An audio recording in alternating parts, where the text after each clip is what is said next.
जब अर्जुन को वहम हो गया कि वो भगवान कृष्ण के बहुत बड़े भक्त हैं, तो भगवान कृष्ण ने उनका घमंड कैसे तोड़ा, आइए जानते हैं इस पौराणिक कथा से।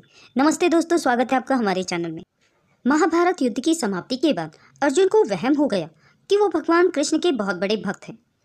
अर्जुन सोचते हैं कि कन्हैया ने मेरा रथ चलाया, मेरे साथ रहे, इसलिए मैं भगवान का सर्वश्रेष्ठ भक्त हूँ। अर्जुन को क्या पता था कि वो केवल भगवान के धर्म की स्थापना का जरिया थी। तब भगवान कृष्ण ने अर्जुन का घमंड तोड़ने के लिए उसे एक परीक्षा का गवाह बनाने के लिए अपने साथ ले गए। भगवान कृष्ण और अर्जुन ने जोगियों का वेश धारण किया और वन में एक शेर पकड़ा और पहुंच जाते हैं भगवान विष्णु के परम भक्त राजा मोरध्वज के द्वार पर। राजा मोरध्वज बहुत ही दानी और आवभगत वाले राजा थे। अपने द्वार पे आए किसी को भी वे बिना भोजन के और खाली हाथ नहीं जाने देते थे। दो साधु एक सिंह के साथ द्वार पर आए। दो साधुओं की आने की बात सुनकर राजा नंगे पांव द्वार पर गए और भगवान के तेज से नतमस्तक हो आतिथ्य स्वीकार करने के लिए कहा। भगवान कृष्ण ने मोरध्वज से कहा कि हम मेजबानी तभी स्वीकार करेंगे जब राजा उनकी शर्तें मानेंगे। राजा ने जोश में कहा, आप जो भी कहेंगे मैं तैयार हूँ।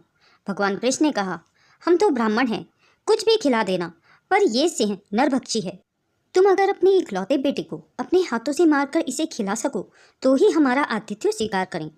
भगवान की शर्त सुनकर मोरध्वज के होश उड़ गए। फिर भी राजा अपना आतिथ्य धर्म नहीं छोड़ना चाहता था। उसने भगवान से कहा, प्रभु मुझे मंजूर है, पर एक बार मैं अपनी पत्नी से पूछ लूं। भगवान से आज्ञा पाकर राजा महल में गया तो राजा का उतरा हुआ मुंह देखकर पतिव्रता रानी ने राजा से एक कारण पूछा। राजा ने जब सारा हाल बताया तो रानी की आंखों से आंसू बहने लगे। फिर भी वो अभिमान से राजा से बोली कि आपकी आन पर मैं अपने सैकड़ों पुत्र कुर्बान कर सकती हूँ। आप साधुओं को आदरपूर्वक अंदर ले आइए। अर्जुन ने भगवान से पूछा, माधव ये क्या माजरा है, आपने ये क्या मांग लिया? भगवान कृष्ण बोले, अर्जुन तुम देखते जाओ और चुप रहो। राजा तीनों को अंदर ले आए और भोजन की तैयारी शुरू की। भगवान को 56 भोग परोसा गया, पर अर्जुन के गले से उतर नहीं रहा था। राजा ने स्वयं जाकर पुत्र को तैयार किया। पुत्र भी 3 साल का था, नाम था रतन कंवर। वो भी माता पिता का भक्त था। उसने भी हंसते हंसते अपने प्राण दे दिए, परंतु उफ ना की।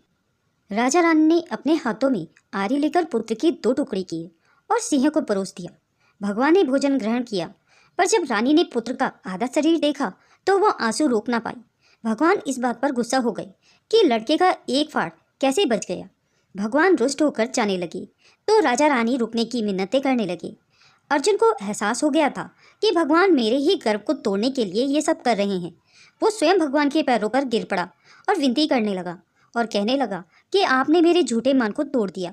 राजा रानी के बेटे को उनके ही हाथों मरवा दिया और अब लूट के जा रहे हो, ये उचित नहीं है।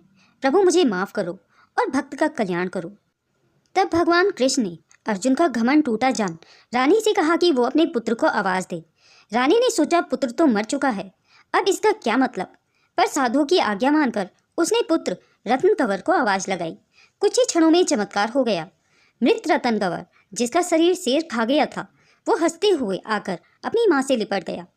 भगवान कृष्ण ने राजा मोरध्वज और रानी पिंगला को अपने विराट स्वरूप के दर्शन दिए। पूरे दरबार में वासुदेव कृष्ण की जय जयकार होने लगी। भगवान के दर्शन पाकर और अपनी भक्ति सार्थक जान मोरध्वज की आंखें भर आई और वो बुरी तरह बिलखने लगा। भगवान ने वरदान मांगने को कहा तो रानी ने कहा, भगवान एक ही वर दो कि अपने भक्त की ऐसी कठोर परीक्षा ना ले जैसी आपने हमारी ली है। भगवान ने तथास्तु कहा। राजा और रानी को अपना आशीर्वाद दिया। जय हो भगवान श्री कृष्ण की। दोस्तों, अगर यह वीडियो आपको पसंद आई हो तो इसे लाइक और शेयर जरूर करें। अगर आप मेरे चैनल में नए हैं और ऐसी ही रोचक कथाएं सुनना पसंद करते हैं तो मेरे चैनल को सब्सक्राइब करें। वीडियो को अंत तक देखने के लिए आप सभी का बहुत बहुत धन्यवाद।